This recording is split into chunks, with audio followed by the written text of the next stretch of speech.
If you don't go into a listing appointment or a buyer consultation knowing in your heart that you are the right person, the best person for the job, then you probably don't deserve the business.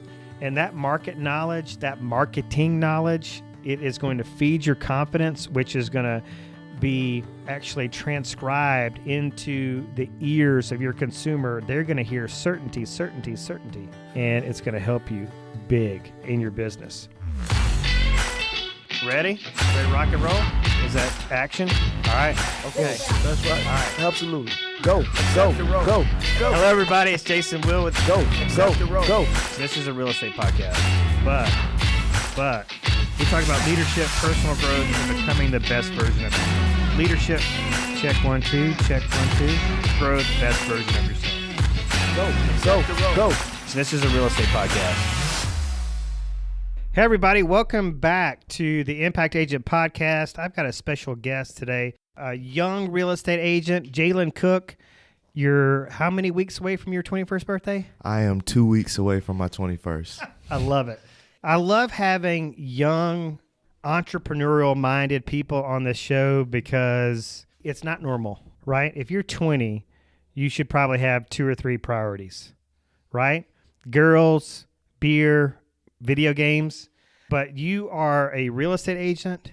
You are, is it a day trader? Yes, that's the word, day trader. Day trader? Mm-hmm. Do you have anything else going on that you're interested in? I'm a junior at UAB. Okay. So you're going to school. You're day trading, and how long have you had your real estate license? I've had my real estate license since November of 2020, so a little bit over a year now. Okay. So are you hanging out with a lot of people that are doing like juggling like 3 balls in the air, or what are most people your age interested in? I mean, kinda. The people, sometimes I trade with some of my trading friends or people that go to UAB. Nobody usually is doing everything that I'm doing. I have different groups that I hang out with. Well, I think it's, it can be a generational thing. It could be a situation where you have a mentor in your life that is very entrepreneurial, very goal-driven. So we are products of our environment, right? So you must have somebody, a friend, a family member, somebody that you look up to that is like highly productive or has taught you to be highly productive. My grandparents. Okay. They're retired. That's how I want to be. So how old are they? They're in their 60s. Okay. In their 60s. Comfortably retired and probably financially secure, right? Yeah, they are. They probably understand like the stock market goes up and down. Things are going to happen. Accidents are going to happen, but we're good. We got insurance. We got retirement plans. We got benefits. We got liquid assets. We got cash in the bank. We got savings. And you look at that and you go, it's probably, if I had to guess, maybe a peace of mind thing. You look at them and go, man, they're pretty relaxed. They're pretty chill. It's like we were talking about in the training today. If you are not being dollar productive, it's hard to do the dollar productive things, right? It's hard to get on the phone with a stranger. It's hard to go knock on a stranger's door.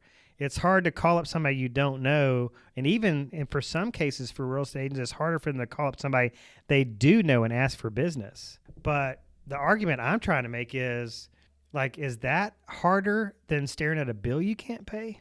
Or going, gosh, because you're about to turn 21, I'm about to turn 46.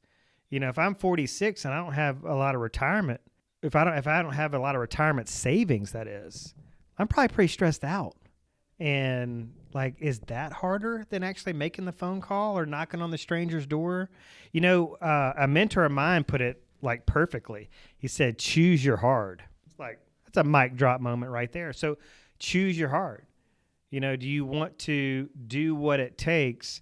Do you want to put the hard stuff first and then spend your late 50s and 60s and 70s traveling, eating what you want, experiencing what you want, and not having to worry about money? I think that's a powerful mindset, a powerful place to be. And you're obviously looking at that as an example of that's the goal, right? That's where I want to get to. Correct. And I'm sure people reach out to your grandfather, your grandparents for advice, for help. they're there to be a blessing to people because they put the hard work in first. And so that's why I was like, oh my gosh, when I heard about you through the grapevine, I was like, oh, we got to have Jaylen on in here because he's not even 21 yet. And he's got all these things he's focused on. You have a girlfriend, right? I do. All right. So what is she? Is she a full-time student? Is she working? What is she doing? She works full-time. She's also a full-time student. She's a year younger than me, so she's a sophomore. And when she becomes a junior, she'll be transferring to UAB with me. Nice.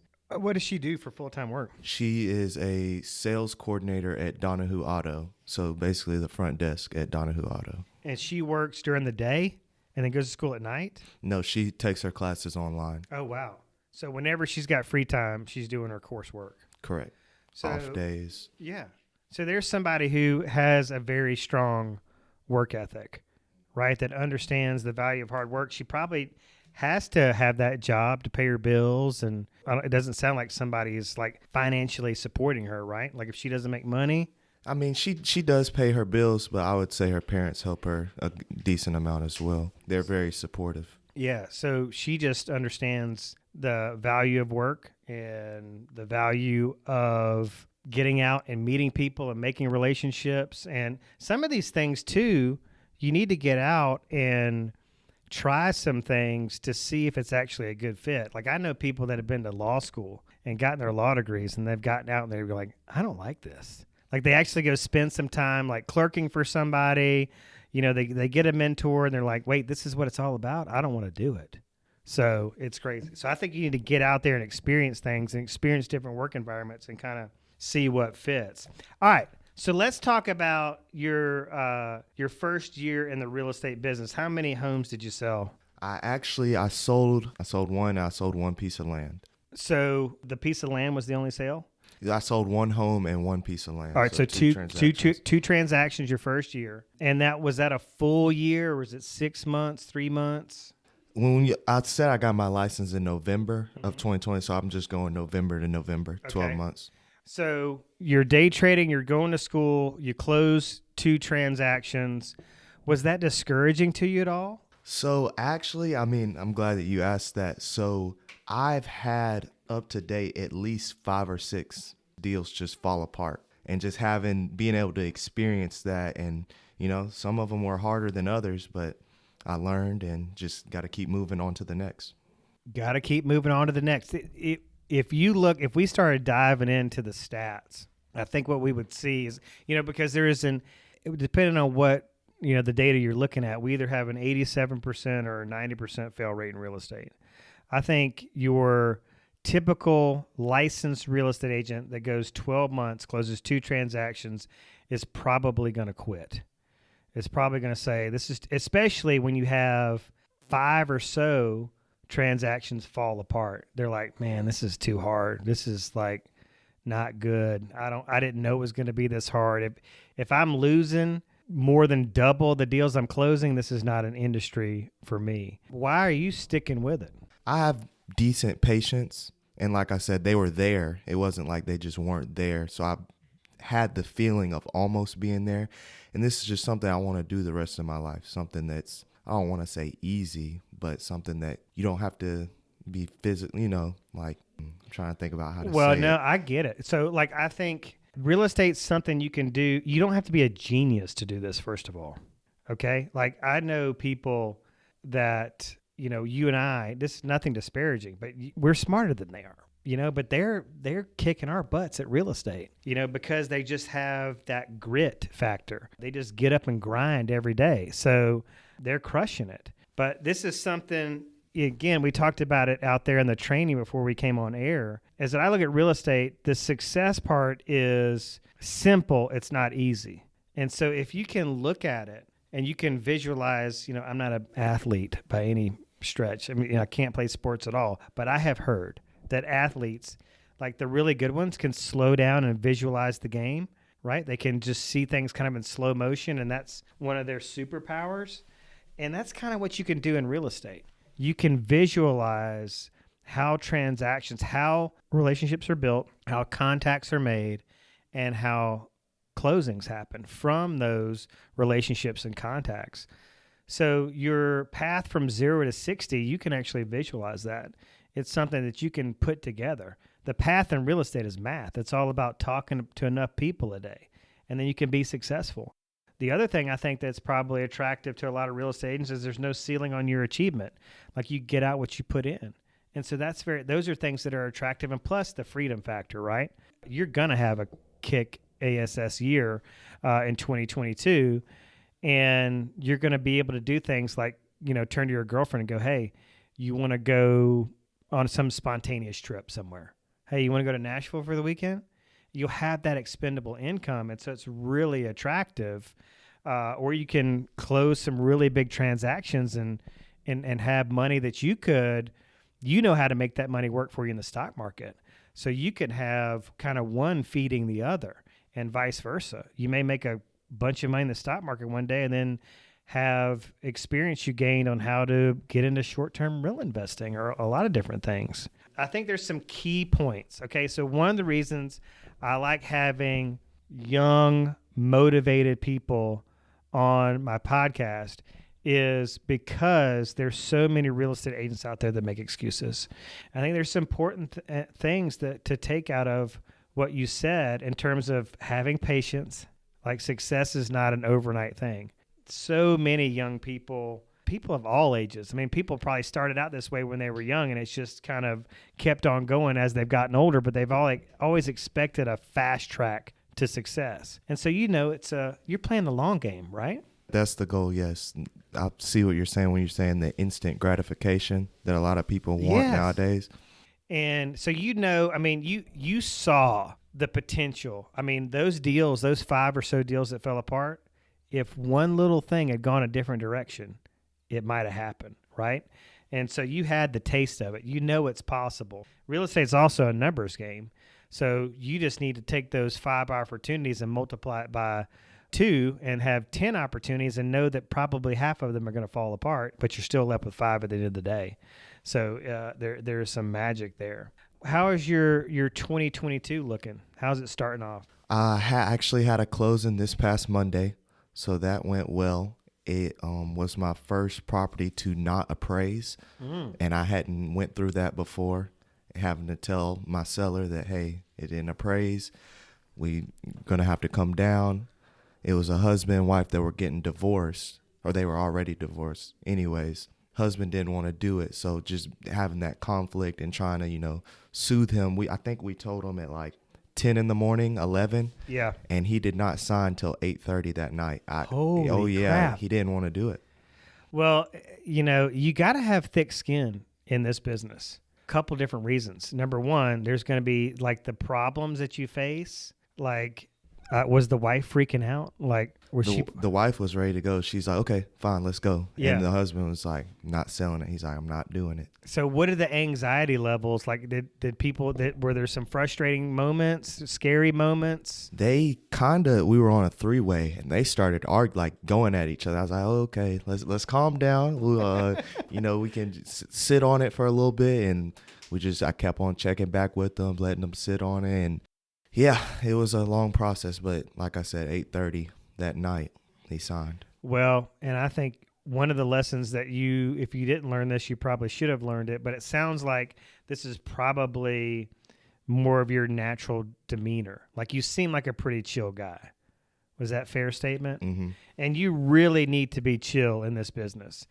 So many real estate agents, I myself was super guilty about this. Like I would feed into the emotion of my client.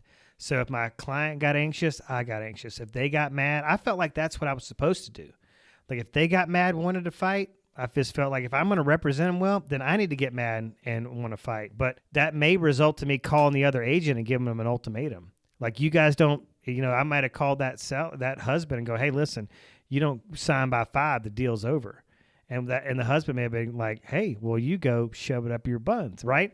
I've failed my client by not trying to be the cool, calm, collected, even keel problem solver that my client really needed me to be to get the deal done. And so I think that's a really, really great point. Hey, where are you getting your leads from? Just sphere of influence and door knocking. I try to door knock. Door knocking. Oh. I was the kid growing up that sold the most coupon books, cups. And then in high school, I sold the gold cards for the football team. So I've been door knocking my whole life.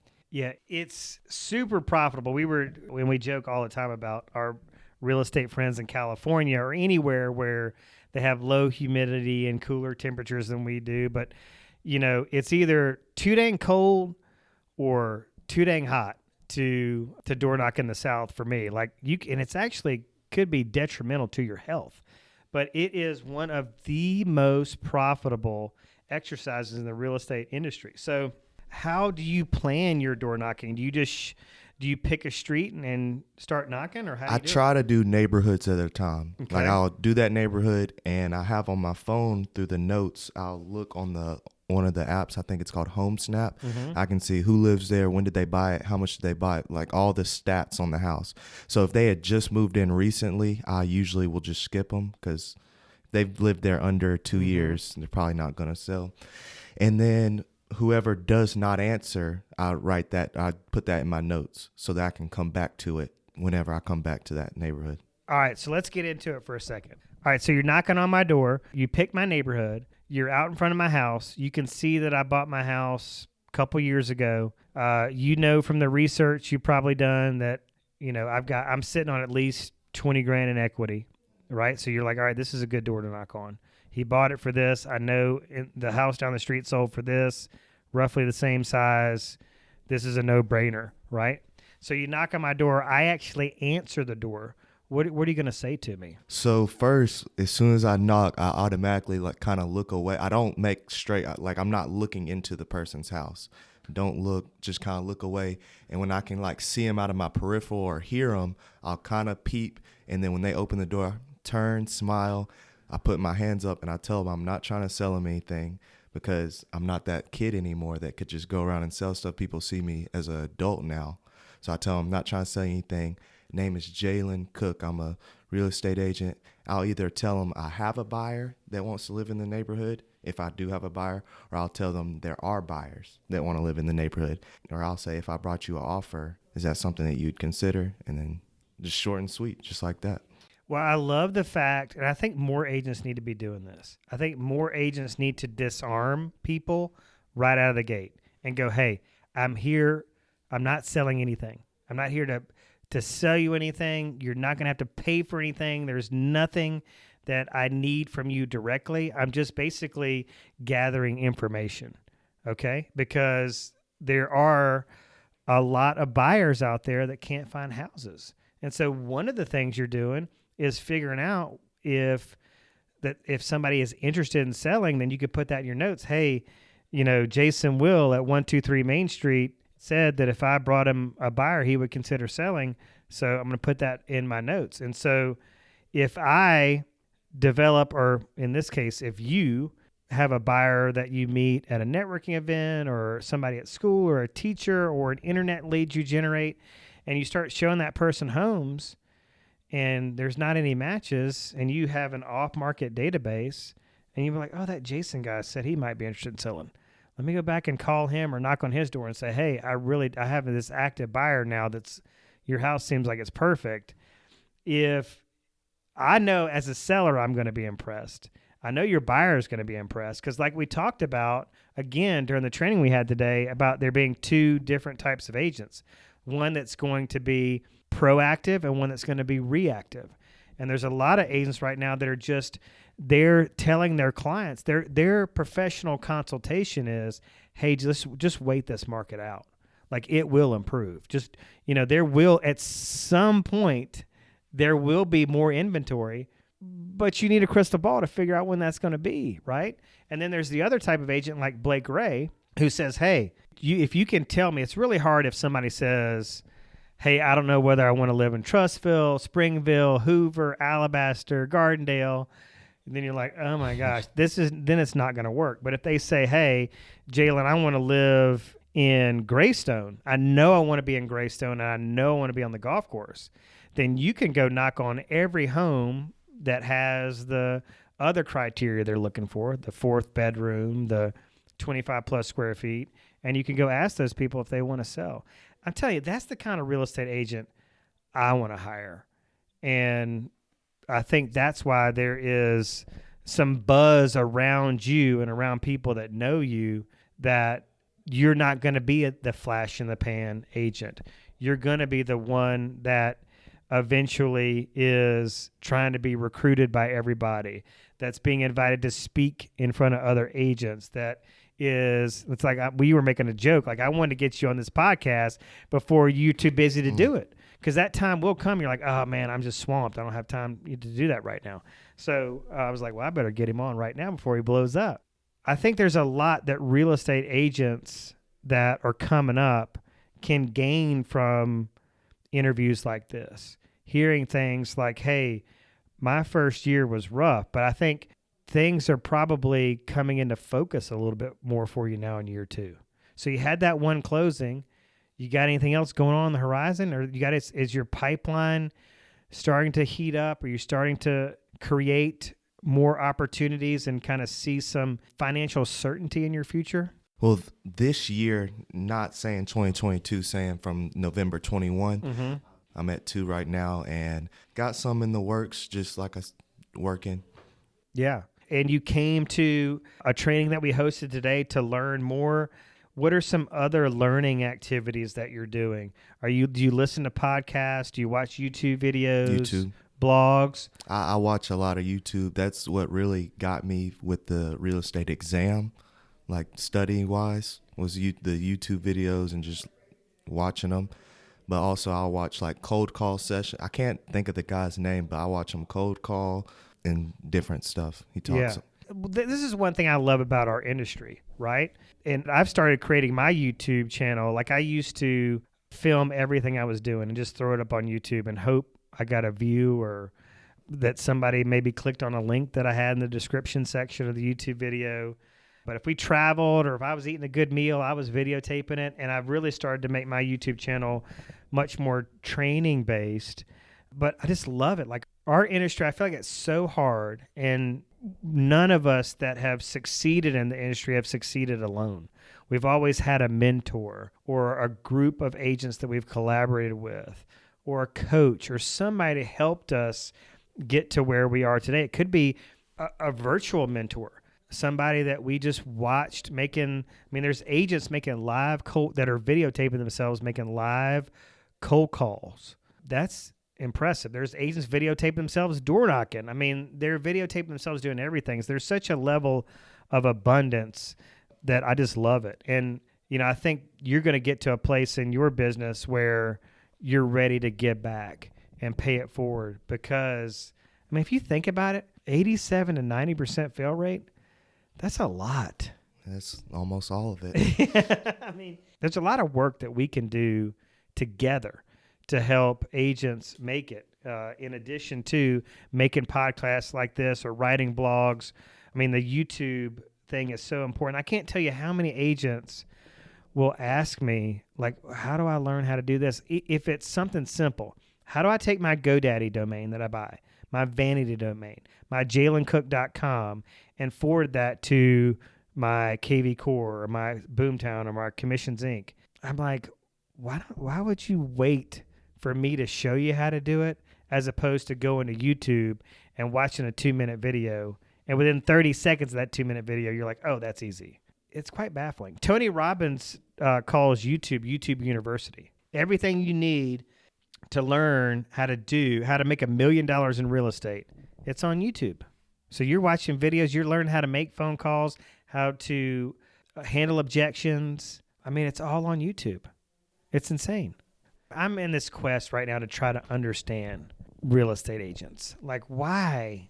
If we had a real estate retreat a few weeks ago, and we had some mega agents come. We had them Zoom in. So we conferenced them into the retreat. And I asked them all the same 4 to 5 questions. One of the questions was, what do you think separates successful agents from non-successful agents? And I just love it that, and I could do this with any sampling of any successful agents. I could ask them all these same questions. They're going to say the same things. They're going to say, I live and die by my schedule. I'm passionate about helping people, and I get on the phone every single day, at least 5 days a week. I'm on the phone for at least an hour. They all say the same things. And for you, you could easily swap the hour or two on the phone for an hour or two of door knocking, right? Correct.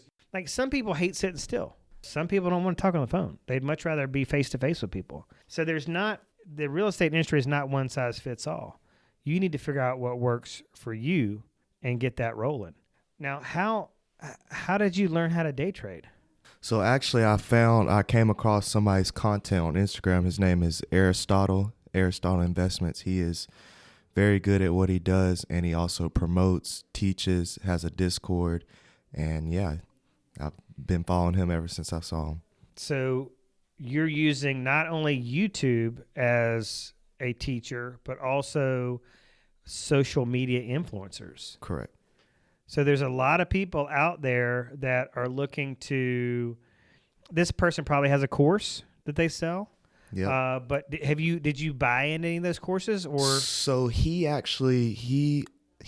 and two other day traders that are really like on his level, they call it AMU, Aristotle, Money Mike, and Unraveler, and they'll do a course. But I bought into the Discord where they'll send out when they get in and get out of trades, and also they'll be on live like in the morning when they are trading. And it's not bad, but after a couple months, I've kind of learned what I needed to. And every single trader is different because it's your own emotions and your money. You're going to play it differently. But now I left the Discord probably like 2 or 3 weeks ago. I just didn't want to keep paying the monthly payment. But yes, so I was in his Discord for a couple months. And how much was that a month? Like $125. $125 a month. It sounds like it was no contract. Like you could get in for a few months and get out if you want. Correct. If you want to, you can get back in a couple months down the road, maybe get a refresher, then get back out. We've got so many resources at our disposal that I'm just wondering if the answer is that people are way more interested than they are committed. Because like you could make an argument probably 10 or 15, 20 years ago that these resources weren't available. Like I could probably buy into that back then. But right now there's like, we're in this information age. There's like too much information. So you just need to slow things down and kind of figure out what are your primary skills? What does really excite you about an opportunity to make a living or to create something, to build something? Figure out what your natural inclinations are, and then realize that the information is just out there. It's all over the place. So let's talk about, you're not drawing a paycheck from anywhere, are you? Are you working a job where you get a regular paycheck? So actually, this is going to be funny. I haven't told you this. I work overnight, but I sleep during most of my shift. I work valet overnight at a hotel in Birmingham. Okay. Just to have consistent flow coming in. What are the hours of that? It's 11 p.m. to 7 a.m. Oh but during those hours, I'm asleep most of the time. It's not that hard. Get decent tips depending on the night. Yeah, so you're probably busy until what? Like after 2 it slows down or what? There's some nights where I don't even have a car from 11 to 7. Then there's some nights I have 10 cars. But regardless, I sleep with a radio next to me. And when they call me, I get up. Yeah. Hey. Okay, time to clock in. Mm-hmm. Okay, so yeah, this is crazy. So you're working that job, you're day trading, and you're selling real estate. So I'm assuming as soon as real estate gets to where you're doing at least one closing a month, are you going to quit that job or just Correct. keep it? Right. Really, what's the main reason just to pay bills?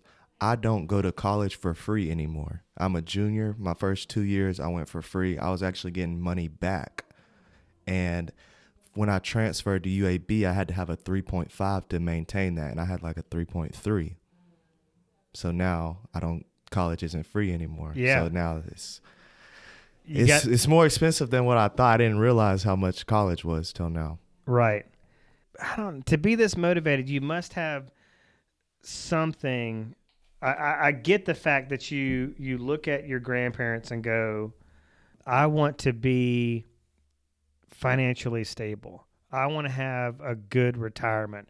I don't want to have to work until I'm 100, or I don't want to be 60 or 65 and wondering how I'm going to pay my bills or pay the rent or whatever, or not be able to travel. What else drives you? So growing up, we weren't poor, but we were below middle class. So just growing up in that environment and having to stress over things and seeing my parents stress over things, that's something that I did not want to do. Yeah. And you're connected to that pain, their pain. I'm sure you asked for things as a child and they said, hey, sorry, Jaylen, we can't afford it. Or not this month, or, maybe in a year or so. And I think that's really powerful. And, I can't tell you how many trainings we do on drivers, like connecting to what drives you, connecting to your why, connecting to something that you want so bad that failure is not an option. And you think about that, right? I don't know if this is a good example or not, but the girlfriend you have now, like, did you have to put in some work to get her to want to go out with you, or was she stalking you? So funny story. We went to the same high school. Like I said earlier, she's a year younger than me. Mm-hmm. So she moved to Pelham when she was a junior and I was a senior, and I had Snapchatted her. We hadn't talked in person or anything. I just Snapchatted her a picture. Hey, she left me on open. Meaning she just looked at it, didn't. So I just, I didn't think really twice about it, just a missed shot. Yeah. And then 2 years later, we had an online class together at Jeff State. And I actually saw her when she was working at Publix. And I went through her line, didn't really talk much, just, hey, I think I Snapchatted her again. And she actually answered this time. I think about people. If people want something bad enough, they're going to make it happen. Like if you wanted her to be your girlfriend bad enough, you weren't going to give up until she said, Jaylen, if we were the last two people on earth, it still ain't happening. Then you might go, all right, I don't think I have a chance with this one, yeah. But I'll keep moving on, right? Or there's somebody else out there for me. You're not going to if you strike out once, you're not going to go, all right, well, I guess I'm not meant to have a girlfriend or one day get married. I've been rejected and that's it. You have to keep trying. You have to keep making an effort. And I think, that's what you're discovering about every little thing in life is that, you're not always going to step out of the dugout and crush a home run. It's going to take some work. And then the other thing too, is if everything came easy, it wouldn't be worth it. You'd take it for granted. You wouldn't appreciate it. I'm just trying, if you're listening to this, you're hearing a lot of things we already know that are already like inherent within us. They're natural instincts, but we're betraying those every single day because we don't want to put in the hard work or we're expecting things to come easy to us. And I think the difference is that your grandfather put in the hard work, so now his life is easy. If he had taken the easy road instead of the hard road as a young man, his life right now as an older man would be very hard. And it's would be a heck of a lot harder on him now because he didn't have the stamina. He didn't have the energy. He doesn't have, the same strength that he once had. And so it's a very sad thing when you see people that are not working through their retirement because they're bored. They're working through their retirement because they have to. Anything you want. Let's think about this. I mean, there's some simple things that we want that we just make them happen. If we really, really want it, it's going to happen.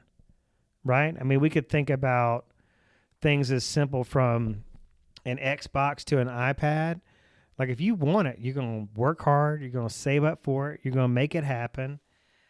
I am looking at the difference between people that are successful and not successful as maybe they just didn't really want it that bad, because I think most people, I think this is a fair statement. I think most real estate agents, if they're closing 1 to 2 deals in their first 12 months and they're like, I went through a 60-hour course. It took about $1,500. I think that's a fair statement, right? To get all in, to join the board, get your cards, get your MLS key, pay all your NAR dues, your state and local national dues. you're looking at about 12 to $1,500 probably. They're like, I've gone through all this expense, I went through all this effort to close 2 deals. That's it. I'm out. And you're like, no, it's going to, well, first of all, you're saying, well, I had 5 or so opportunities that didn't pan out, but those opportunities could resurface. Those buyers, those sellers, whoever they were, they could still refer you business. They could still, the couple you work with that was getting a divorce, they could get remarried and call you and go, because it was just a great experience working with you. So, there's going to be some fruits from your labor, but you also know that it's going to take time, right? It's going to take time. You got to be patient. I don't know why people are so impatient, or they think success is easy, but I think you see it as it's sequential. Like, there's this compound effect, right? Where you put in the time, you put in the effort, and good things are going to happen. I actually skipped one from the kind of common denominators of the top agents that I study, because a lot of them talk about research and how important research is. Do you feel like research is important? Are you studying the MLS? Are you combing through data? You kind of mentioned you're using HomeSnap. It tells you data. When you say research, that would be the furthest extent to my research. I mean, if I'm about to go show a home, I will research that house have all the details, facts, everything on it. And when I'm door knocking, I do the research of when did they buy it? How much? Is this a possible seller? All right. In the last 5 minutes or so, I want to give you some things that I think are really going to help you. And you just take it or leave it. But it's going to be hard for you to do this, but I think if you can devise a schedule, it's going to be powerful for you. But you got so many things going on between school and essentially 3 jobs.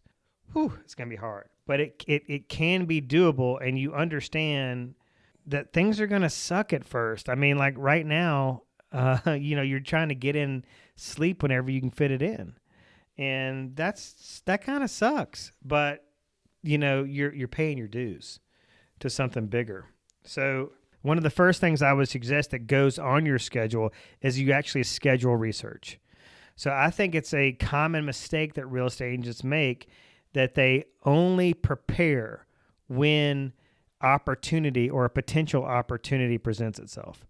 So what I would like for you to start doing is start preparing without an expectation of an opportunity. Okay, so who are your favorite professional athletes? Ooh, Justin Herbert, LeBron James. Okay, LeBron James. So this would be like saying, like you looking at using research and HomeSnap before you knock on a door is like LeBron James practicing his free throws right before a game. I mean, we know these we know these athletes spend hours practicing shots, preparing for that moment when the quarterback throws him a pass, or like LeBron's got an opportunity to dunk a ball, or, like if a golfer is trying to hit a ball out of a sand trap, if he hadn't practiced that move over and over and over, if he just practiced like right before the match started, there's going to be a very different result. So a really rock solid principle is that when opportunity presents itself, you want to be ready. It's too late to prepare when the opportunity presents itself. Now, I know, like, if you're studying the stats, right before you go door knocking, you may or may not get stumped on a question, because I feel like the depth of your knowledge is a little shallow. Instead of studying it on the fly, if you were studying it very relentlessly in a consistent manner, then the depth of your knowledge is going to be much deeper. You're going to start to even understand trends.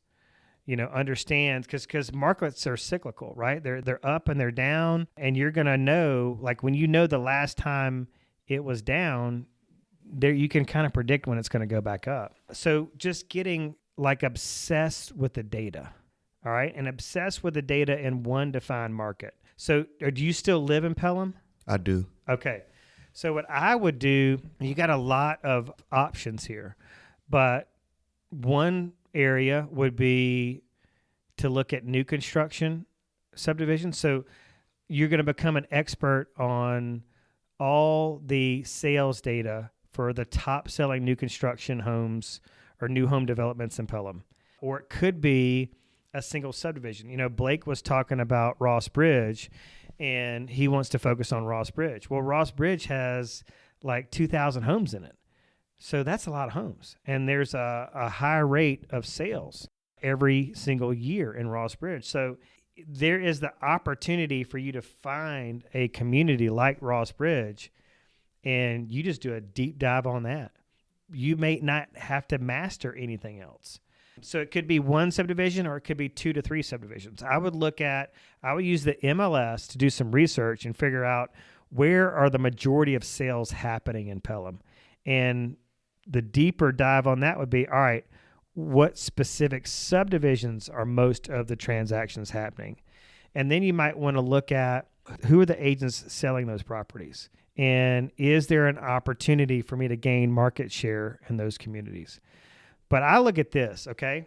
So if you're studying data and you're studying research, one thing that I know from studying data, and this is, we can simplify this, because when we start talking about research and data, we can get overwhelmed.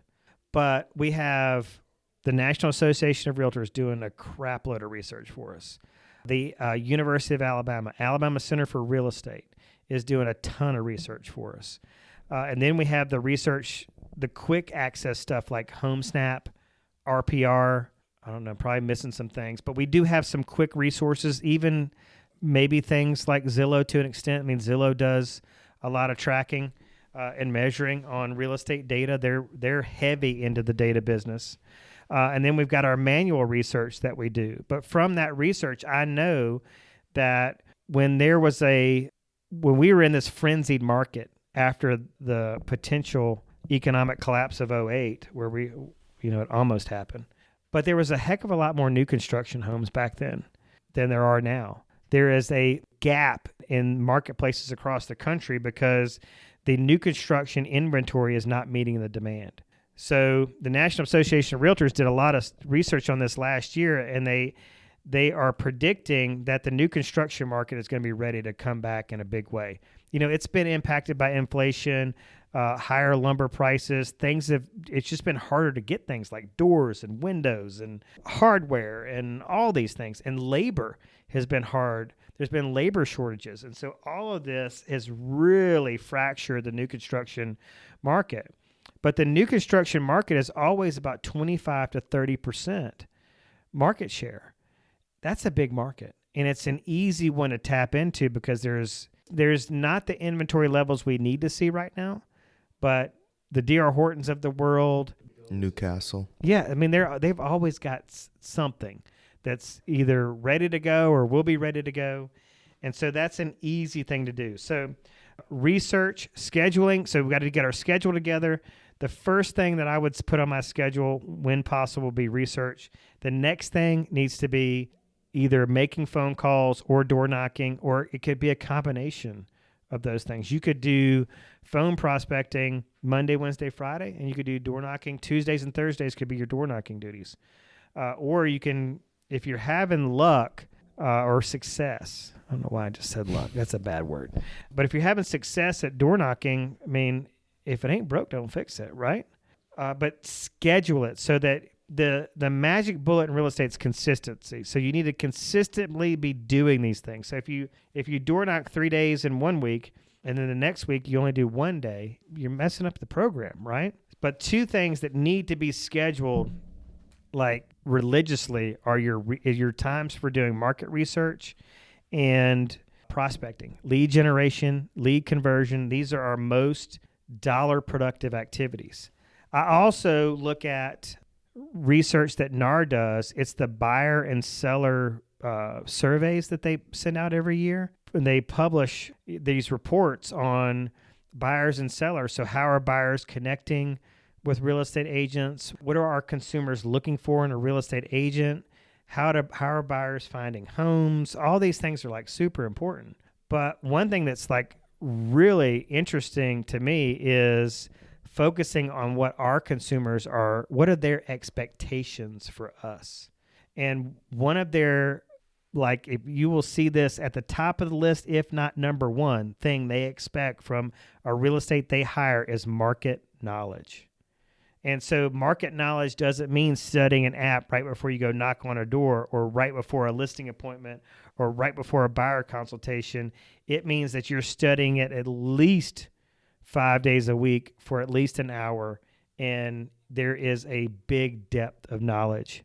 So we are focusing on, so the number one thing is market knowledge, just in case you're curious. Number two is a marketing plan. All right, so knowing how to market yourself and how to market your listings, how to market buyer needs, how to market your community, how to market Pelham, how to be like the digital mayor, the ambassador of Pelham is super, super important. So if you can focus on these things that like why would you want to focus on something that your consumers don't really care that much about?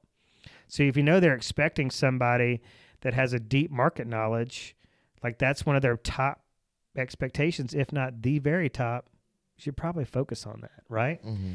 The other thing I found, which is key, is that market knowledge helps your conversations. It's going to help those conversations when somebody answers the door, and it's going to help the conversations you have when somebody answers the phone. It's going to help from a confidence perspective, okay?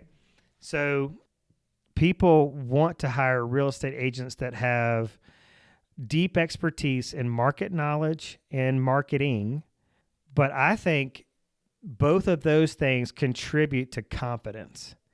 And when you're confident, I think buyers and sellers want certainty. All right, so Jaylen, you go to, I don't know, you played sports? I played football and soccer in high school. All right, so you have a nagging football injury. You go to me. I'm your doctor, right? Mm-hmm. You got this shoulder issue going on, and you come see me, and I look at you. I get some X-rays, and I tell you, I say, Jaylen, I think I can figure this out. I need to open you up, but I think I can fix this. Are you going to leave my office going, that's my doctor, the doctor who thinks he can fix it? Mm-hmm. Like, I don't want anybody touching me with a scalpel unless they, like, I get this assurance from them that they're the best person for the job. And I need to get back to doing this, but I used to tell agents that I coach, like, if you don't think that you deserve it, then you don't. Like, if you don't think you're the best agent for the job, then you're not. If you don't go into a listing appointment or a buyer consultation knowing in your heart that you are the right person, the best person for the job, then you probably don't deserve the business. And that market knowledge, that marketing knowledge, it is going to feed your confidence, which is going to be actually transcribed into the ears of your consumer. They're going to hear certainty, certainty, certainty, and it's going to help you big in your business. All right. That's all the time we have for today. I really dominated this conversation, but what I would like to do is hopefully have you back on in the future to talk about how your 2022 is going, help you do whatever I can to help you through coaching, mentorship to get your sales and your business up so we can talk about some things that are working. I think the important thing for our listeners to get in terms of foundational mindset things is that you're playing the long game. Like, you got to be patient, right? Correct. It's not always going to work out, and you need to be calm, cool. You need to be the even keel guy. You can't get all worked up and emotional about things. I know agents personally that some of those 5 transactions that fell apart for you, they're not going to turn into future business because that real estate agent chewed somebody's butt out. Like, you wasted my time. You did this, you did that. To heck with you. Just got all emotional about it and just rubbed the people the wrong way. Hopefully you were like, hey, wasn't meant to be. Or maybe it'll work out in the future. Or there was things that were outside of our control on this one. Mm-hmm. We couldn't help that you were going to get let go. Your employer was going to, downsize and let some people go. We can't help that you were going to get laid off. We didn't know that was going to happen. Interest rates could have gone up and changed the affordability, index of a specific client. I mean, things happen, and, we need to be professional about it and not emotional. I think these are really, really key things. And just probably the biggest one would be connecting to what drives you and the fact that you are connected. I would say 4 out of 5 agents that I coach, train, mentor have no idea what they're actually working for, what it is they really want. And just like we said, if you know what you want, you're going to do whatever it takes to make it happen. Jaylen Cook, thank you so much for coming on the show today. I'm sorry I dominated the conversation so much. But I do think there's a lot people can learn from this. Let's talk about how people, in the last just 30 seconds or so, how can people get in touch with you?